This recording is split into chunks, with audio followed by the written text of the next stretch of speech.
Hey guys, welcome back to the channel, and today we're going to be reacting to Unpopular K-pop opinions because NewJeans went back to ADOR. Is it couture? It's couture. It doesn't look like couture. It's couture, honey. Look at the tag. It's couture. Somebody please kick Super Junior C1 out. Seriously, the man's actively speedrunning his own cancellation arc at this point. It all kicked off in September when US conservative activist Charlie Kirk was unalived. Most people with common sense stayed silent, but C1, being the unbothered crusader for conservative martyrdom, posts a freaking eulogy on Instagram with a religious quote, "Well done, good and faithful servant," for Charlie Kirk, a man whose entire public image was built on racism, misogyny, homophobia, transphobia, anti-human basically. That's who he decided to honor publicly? Are we joking, or are we in Satan's basement? And of course the post vanished faster than his credibility when the backlash hit. On Bubble, he fumbled out of "This wasn't political, it was faith-based." Cause I don't see, okay, this person, I don't know, he was not well known. Who, Charlie? Yeah, Oh, yeah. so how all the way from where you're at, like, I don't even think you even know you existed, and you can just post, rest in peace. Like, what are you doing this for? Yeah, and You want to get picked? I guess for the last time, I will say this: we didn't react to none of this related because we don't know nothing about Charlie Kirk. So And we don't want to. yeah, so I have nothing And to what say about about it? him.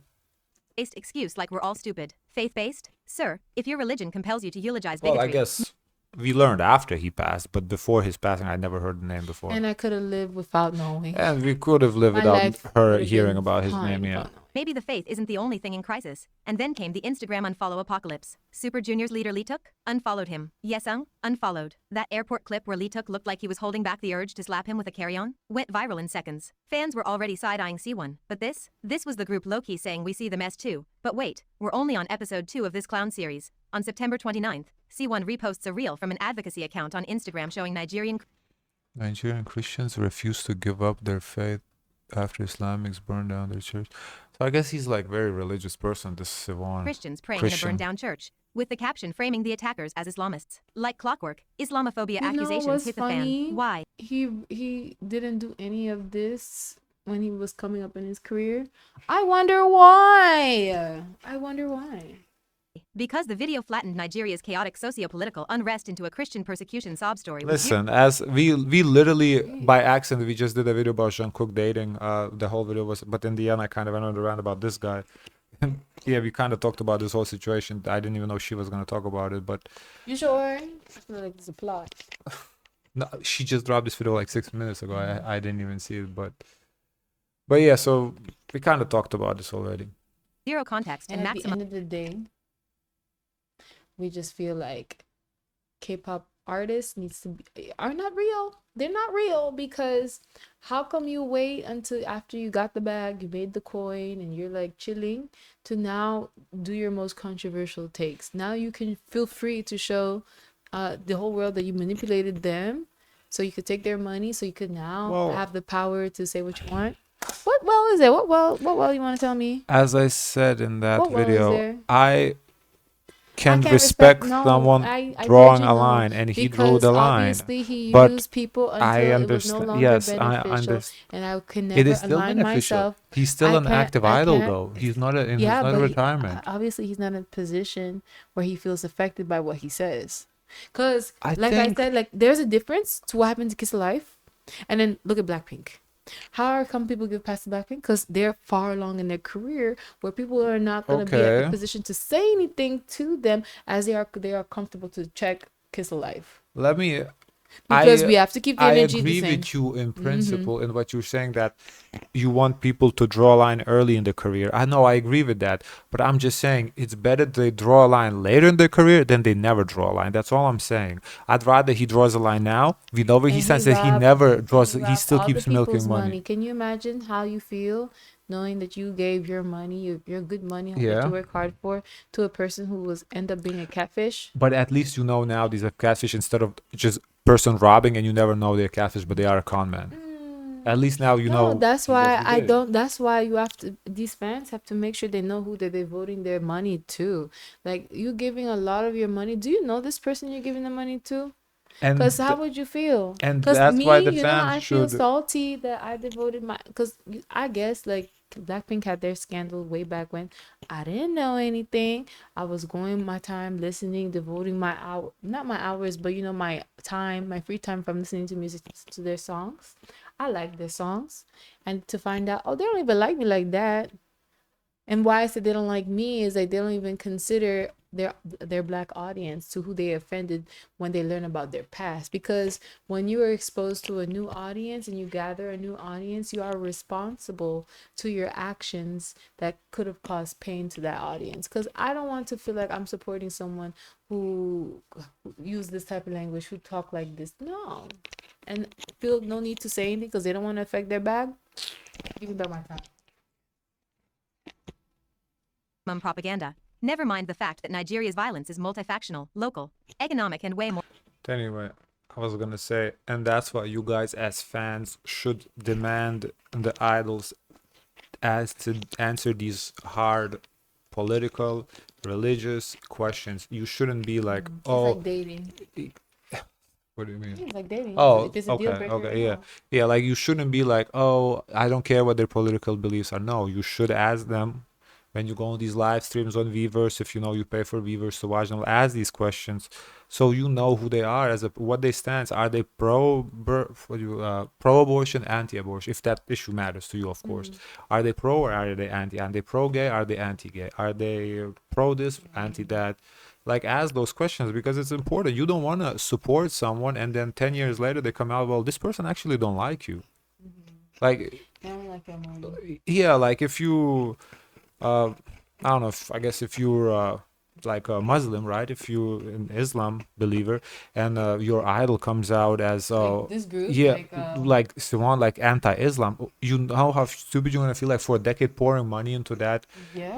group, and that like the people in that group actually Let like alone feel if like they you're went- less. Let alone if they win and they go do a tour there, tour stop there, to grab the people's money there, but they don't care about what the people there Yeah. go through. Yeah, force those conversations on social media, and like eventually it's gonna come across. They will have to answer, and Yeah. when you know, then at least you'll feel a little bit less stupid. More complex than evil Muslims burn churches. C1 shared it anyway, knowing the climate, knowing his platform, and knowing exactly what kind of one-sided persecution trash narrative he was pushing. The man doubled down on being inflammatory right after. Save on new appliances at Best Buy. Pretending he had learned his lesson, and fans noticed. Hashtag C1 out started trending again, and rightfully so. Fast forward to November 11th and this man is out here clowning on TikTok live like nothing happened. Joking he's a North Korean politician and Nah, this was funny. I talked about this. I thought this was funny. The South Korean flag is I right there in didn't the realize it was background. the same person. This was funny. This Kim I Jong-un's find it cousin funny. like that regime's human rights horrors are funny. No, you piece of trash. It's not funny, it's disgusting. It is He's funny. been in the industry long enough to know better. If anyone should understand what North Korea means to actual Korean citizens and defectors, it's him. And yet here he is laughing it up like a bored because it doesn't affect him. He lives a comfortable life with his money, and these issues don't affect him, and he's flexing on that The privilege. thing to is, everybody. people in the comments said that actually Koreans are not offended by this. It's only internationals are offended. To me, this is like we don't have, as international, we don't have a right to be offended by something that the Koreans are not offended by. I don't know. I feel like there's like North Koreans out there, like North Koreans? Well, North Koreans might be offended. I don't know, but he's not yeah. a North Korean. What if we care about North Koreans? Because I can see how South Koreans won't be offended because they don't have to live in North Korea. Yeah. Only the people who are trying to escape can, like, if they have even an idea or a clue to a That's a life big if. outside, That's a big if. to a life outside That's of a North big if. Korea. I don't know. Are those people happy in North Korea? I would say this: if this guy wasn't involved in the whole Charlie Kirk thing, I don't think this would have been a big deal. I think because he already did the Charlie Kirk thing, now it's already magnified what this North Korea joke is. I frat bro on just think Ongo. he just aligned himself to really bad takes. That he And then the does. cherry on this garbage Sunday. He's out here For teaching shock people how to send him real value, money to during be those TikTok lives. to be interesting, because sometimes it's a troll. Honestly, I do feel like sometimes they say the shockingest thing because they want attention. I But people are mean, narcissists. You know, I don't think it's out of the realm of possibility. He might want to switch careers into, like I don't know, like some sort of social media star or like a jokester, like I don't know, something. I don't know. Maybe that's what he's doing because he's right. It is for shock value, absolutely. Because like, why you go live on Out of your way. yeah, like why you go live online on TikTok and To the stream with random trending people? topic. Random people. Yeah. You don't do that. Like even here in the West, like Nikki is the only one who does. But But she, don't you think talking about North Korea is a hot topic? I don't know. I'm not there. Excuse me. I would think it In is. South Korea, I don't know. Talking about Vladimir, how come? like you're talking about like controversial figureheads. Like these Talking are, about Vladimir in Lithuania, if you're gonna come out in say- support of Vladimir, yes, it's a aren't you- problem. but you say you're proud to say like you think it's support when you say, oh, that's my cousin, that's my family. Like if I'm not in support of my cousin, I am not claiming my cousin. I don't think it's support. I think it's clearly a joke. Because again, he has a Mm-hmm. South Korean flag in the background. To me, that's testing how dumb the person in front of the other side of the phone is. Mm-hmm. Which is not nice either. It's not nice, but it's like one of those interviews like, how stupid are Americans? You But- go on but- the street and but- ask the random basic but- questions and they can't answer. This is the same exact thing. You see the flag. That's still not. It's like it's a basic having a bad intention in the because I don't think she intention. understood. She didn't. Did She know came out was as doing stupid. To me, she interview? looks stupid. Did she know she was doing? No, she looked like she was taken advantage of because She didn't does, know yeah. that she was doing an yeah, interview she's for the audition. If embarrassment of she the internet knows- right now. If She she doesn't know knows the flag facts of about South Korea. Yeah. South Korea, she didn't know that Yeah, she's talking to a guy, getting to know each other, so you share interesting facts about each other. Interesting fact. Oh, my cousin, his cousin can be the president of North Korea, but he has a flag of South Korea because you don't want to live where his cousin had. Your cousin can live in another country, another state, anywhere. You don't have to be in the same place. Doesn't mean anything that there was a South Korean flag It there. means everything. You cannot leave. If he didn't leave, he's saying How basically. you know? Because we his watched the family. interview. No, the thing is, he's family. Yes. Maybe family have special privileges. Who's Oh, say to that? put South Korea's flag. Yeah. Okay, Rochelle. For the optics to say nothing bad is going on here. You Yeah. don't know. You don't know.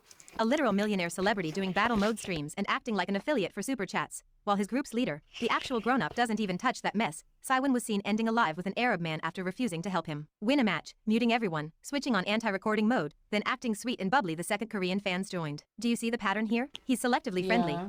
Chase Yeah. 8 helped me grow from He's one not a Pilates nice studio guy. to 3. Earn up to 5% But cash back. let it be what you call that. Those little chats, the Weverse chats. Let him be on the Weverse chat. And his manager said, "You need to take this call. I don't care if you don't like this person." And grossly transactional. If you're Korean, you get smiles. If you're Arab, Muslim, or an outsider, you get muted and kicked. And when people bring it up, he doesn't apologize, he doesn't step back, he just throws more fuel on the fire. The receipts don't lie. The Charlie Kirk post, the Islamophobic repost, the TikTok North Korea joke, the anti-Arab optics, the monetization grifting. It's a pattern of intentional provocation, cowardly clarifications, and total disregard for the communities harmed along the way. He knows exactly what he's doing, and he's literally mocking the Okay. outrage, liking I'm and not commenting under interested. hashtag You wanna C1out skip posts this? like it's a fan. I don't like Tag, him. You I think don't this wanna is get funny? to know You're him. familiar? Under 15 is back from the grave. It's Except just like, how much more she gotta say for me to understand he's a bad Yeah, person? she just beats the, I the don't horse. need Yeah. it. I don't need it. Now it's crawling across borders and dragging kids into legal gray zones like it's auditioning for an international human rights tribunal. After the original Korean-Japanese broadcast of Under 15 collapsed like JYP's US expansion, and 2 underage finalists sued the producers over predatory contracts, the show basically got dragged off air with police tape. Lawsuits were flying, netizens were screaming, and the show became a cautionary tale. In K-pop survival programming gone full dystopia, most producers would have taken that L and disappeared into the dungeon to hide. Not these clowns. They just slapped on a new name and shipped it to Thailand. Now we call her Star is Born. And we've also got reports saying parents didn't even consent to this Thai broadcast. Excuse me? Not just one family, not just one post. Multiple accounts say the show was aired on Thai television with no guardian approval for at least some of the featured minors. That's skating on legal ice so thin it's basically a suggestion. Especially in a country like Thailand, where the Personal Data Protection Act specifically requires consent for collecting, storing, and broadcasting Don't children's come here, data, check. and goes extra hard when the subject is a minor. If you're under 10, the rules are even stricter. Between 10 and 20, still need explicit consent unless you're legally independent. 20? And this Wow, broadcast interesting. didn't even pretend to clarify whether it had that green light. Just boom, surprise Now you can episode. see Like why hello, have you a couldn't lot get your of Thai, they go out to the outside, like in South Korea, to become stars. I was watching a video about Thailand the other day on YouTube. I think it was called "What's Wrong with Thailand" or "What's Going On in There's Thailand." a lot going on in Thailand. It's- I got tea too. It seems like, of course, call me out if I'm wrong. I'm just kind of saying what I recall from that video. Doesn't mean it's a fact. I'm not saying that's how it is. He said, like, in the cities in Thailand is okay. People are okay. But like in the rural areas, they basically daughters go out to the cities to prostitute themselves to send money back to the parents in the rural areas. That's what he was saying. So Yeah, I feel if there's like that type of poverty there, I think parents might ship these kids to Korea to send money back to them. Might be, I don't know. Maybe. legal ducks in a row in Korea. So now you're testing your luck in a new jurisdiction where parental consent is legally mandated and you're still too shady to show receipts? It's giving 10 years in jail realness. It's giving the same brain rot as C1. Do something vile, watch the backlash, and then instead of shutting up or fixing it, just rebrand the mess and do it again somewhere else. Next up, let's all bow our heads and pour one out for Wua, because baby, it's over. I don't care if H Music hasn't wheezed out the official "we have disbanded" hostage note yet. The funeral's already been catered. The group's 5 personal Instagram accounts went up like mushrooms after rain, and Wua's own official IG linked to them like fly free girls, Mushrooms come up aka after the rain? K-pop version of "we're not." Yeah, mushrooms like soggy conditions. So it's like after if it's get warm after rain, yeah, they grow. And Saying it's over, in but you the can I read think, between these resignation letters. August, And if that wasn't September, loud enough it's for you, mushroom time. this is literally how disbandments happen in this clown industry. Companies never drop the word disbanded unless they're legally forced to. It's all silent burials and indefinite hiatuses with a sprinkle of seasons greetings and ghosted schedules to delay the inevitable. But we're not dumb. Not when just 2 months ago, member Lucy's Mushroom picking is fun, but berry picking is more fun than mushroom Why picking. is mushroom picking fun? I don't know, it's just outside in the forest, nature, smells good, the wet forest. You have to like pull it from the dirt or like Not from a pull tree? it. No, it's on the ground. Like usually it's like on the. It's not. What is it called? It's not the grass. It's I don't know the word in English for it. There's like it's like a green thing. It's kind of like a layer. But you pull it. It's cool. Have you done it before? Yeah, of course, every year. private messages leaked, and oh baby, she didn't hold back. I She guess dragged foraging fans, is the shaded her word. own group, and basically said, please unplug the life support already. Whether she was spiraling from mismanagement or just cracked under pressure, that leak vaporized the fandom's hope. And really, what was left to hope for? Their last comeback was June 2024. It's November 2025. All they've put out since are glorified postcards and some calendar photos. No single, no tour, no budget, no pulse. And don't even try to tell me they were rebranding, sis. The company rebranded more than the group did, NV Entertainment, then SSQ in January, to H Music by fall. It's time to unthink what business banking can be. Bluevine is uncomplicated. Girl, that's 3 names in 18 months. You can't build a fandom if your agency keeps changing its freaking legal identity like it's a wanted criminal. And the final nail in the coffin? Their sister rookie group HITGS, you know, the group that conveniently debuted 6 months ago and started gobbling up all the budget. You wanna know how obvious the company bias is? HITGS pulled 58K debut album sales in 5 days. For a Nugu group that charted nowhere. People were side-eyeing those numbers like OK Paola princesses, and accusations of sales manipulation started flying. And honestly, they weren't pulled out of nowhere. This has always had roaches in the walls. I mean, the former CEO of the company, you know, the one who saw over Wua and trained the HITGS girls, convicted for beating underage male idols with a metal clothing rack bar. Convicted, not alleged. Convicted. Damn. Sure, he's gone now. Damn. But who do you think trained those HITGS girls? Who was in the building when 15-year-olds were being polished for debut like dolls? And yes, 2 of them are 15, 1 is 16, another 17, only 1 is legally an adult, 19 to be exact. And that's the group now eating all the promo scraps while Wua is being slowly lowered into the earth? Girl, it's giving exploitation. It's giving child labor. So no, this isn't just Instagram freedom. This is the final stage of idol expiration. It's what happens when a group has been flatlined by corporate negligence, digital scandals, budget starvation, and a literal minors-only reboot. The company has already moved on. Wua's personal IGs are just the company letting them test the waters for solo gigs while quietly dumping the group chat. It's over. R.I.P. Wua. You deserved better than this cheap exit. Lastly, let's get into this girl set Billboard Yes, interview. let's. I want to talk about. Well, we talked about the interview, but I want to see what the feedback is. Because this is actually giving something to chew on. I'm not gonna lie. I had zero faith in Girl Set even before the V-Chow bus crash, the commas promo that went MIA, JYP's absolute inability to market a Gen Z group. But surprise, surprise, this Billboard interview kinda changed the vibe. Not because the girls said anything revolutionary, they didn't, but because they were finally allowed to address the freaking elephant in the room. And I need a standing ovation for that alone. Let's start with the biggest shocker. Yeah, let's give them a standing ovation for that. I agree.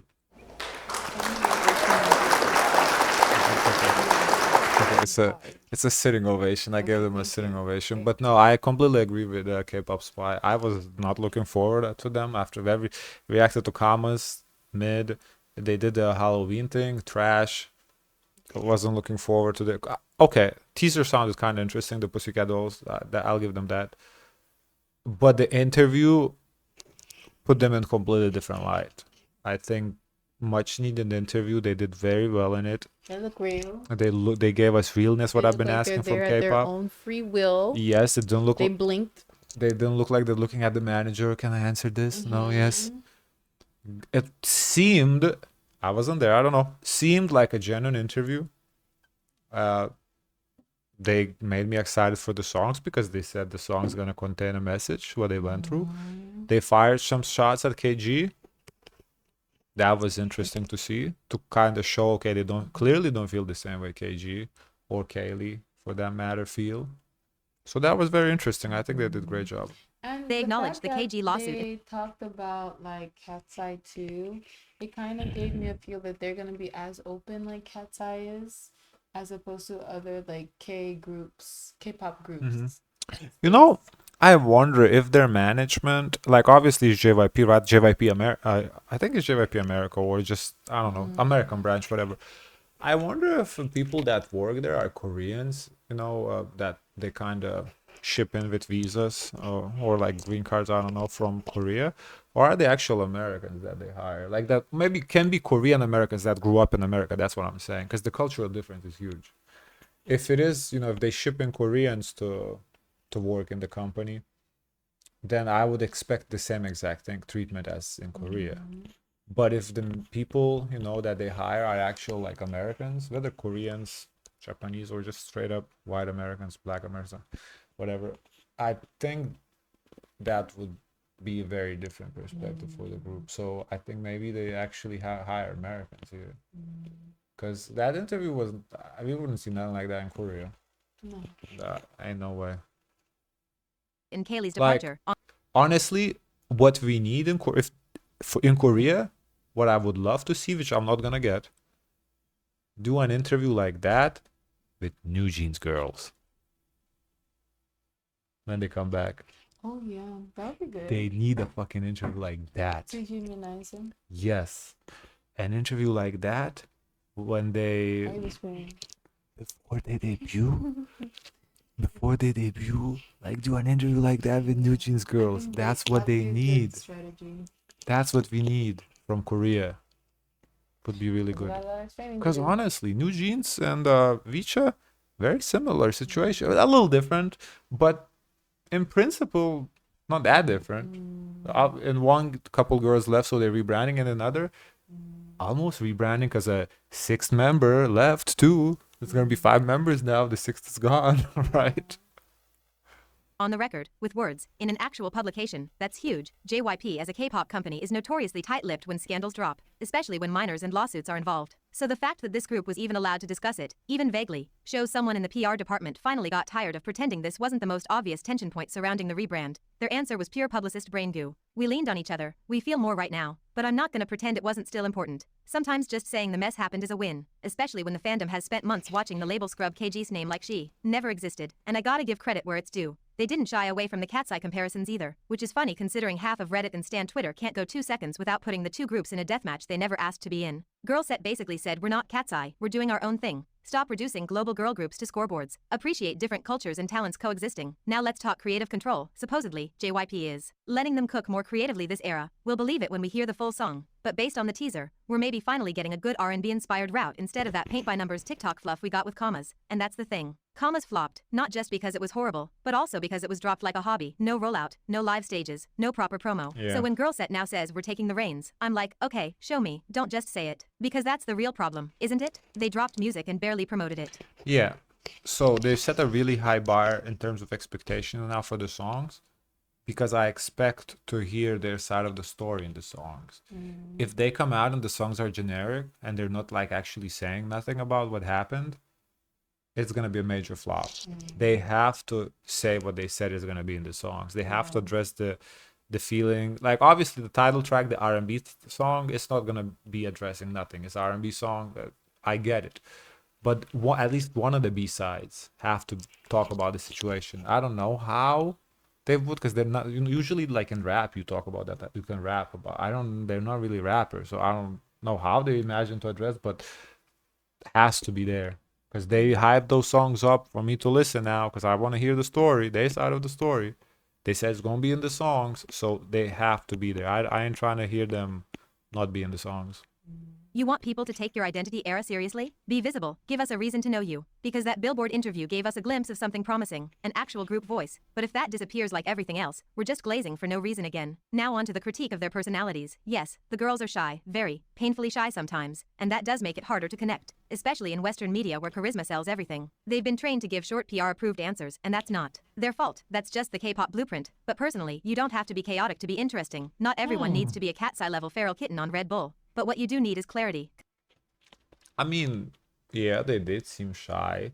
Not that it bothered me per se, but I mean, there's something about Cat's Eye. I do feel like they have some fans, at least some percentage of fans, because of their personalities, though.